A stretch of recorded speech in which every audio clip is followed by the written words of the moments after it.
Bonjour.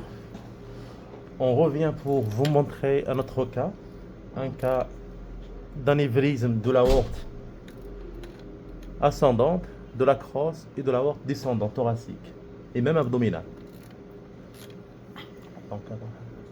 Donc, voici donc l'aorte initiale. Donc déjà vous avez une dilatation anévrismale fusiforme importante de l'aorte initiale. Donc on va calculer le diamètre tubulaire, le diamètre de la portion tubulaire de l'aorte initiale ou ascendante, 75. Vous voyez, 75 mm. C'est une dilatation énorme. Voici cette image.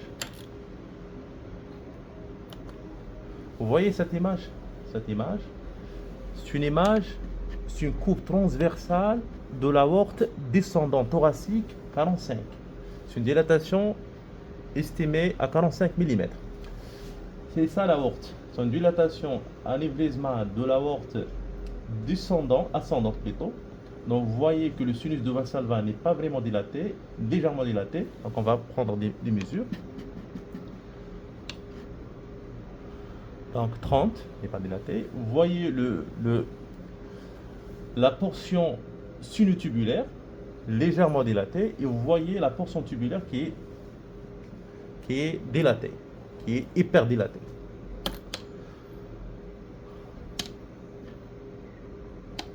On passe à la coupe 4 cavités.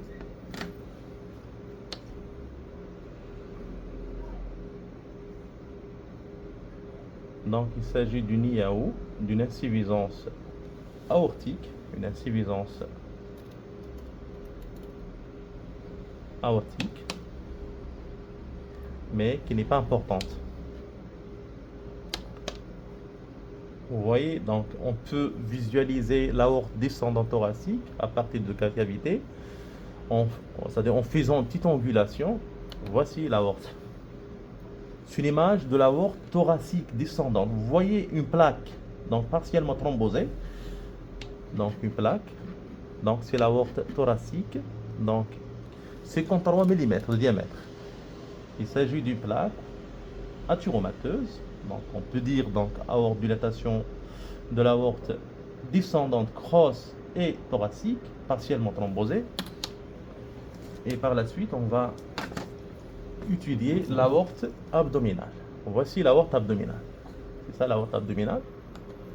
L'aorte abdominale, on va prendre des mesures. L'aorte abdominale, mesure susrénale, mesure 42 mm. C'est une dilatation aussi anévrismale qui atteint même l'aorte abdominale susrénale. Vous voyez l'artère mésentérique supérieure qui n'est pas dilatée, et vous voyez le tronc ciliaque qui n'est pas dilaté, et l'aorte mésentérique supérieure. Donc c'est l'artère mésentérique supérieure, on voit la totalité, l'ostium, la portion tronculaire, on voit le tronc ciliaque avant sa division, c'est-à-dire avant qu'elle donne l'artère hépatique et l'artère spénoméséraïque. Donc vous voyez la surcharge athyromateuse de l'aorte abdominale. On va jeter un coup d'œil sur la crosse. Donc la crosse de l'aorte. Voilà, c'est ça la crosse. La crosse, déjà, elle est dilatée. Donc 49, c'est la crosse de l'aorte. C'est l'aorte descendante. C'est la crosse, l'aorte descendante thoracique. C'est les branches primaires de l'aorte. C'est-à-dire les branches primaires, la carotide commune ou primitive gauche, le tronc, donc le brachiocéphalique, voilà, voici le tronc.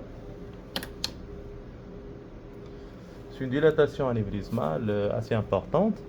Donc une indication du nombre de prothèses s'impose, donc on opte pour cette indication. Mais vu l'âge, les comorbidités, etc., donc on a opté pour un traitement médical. Merci.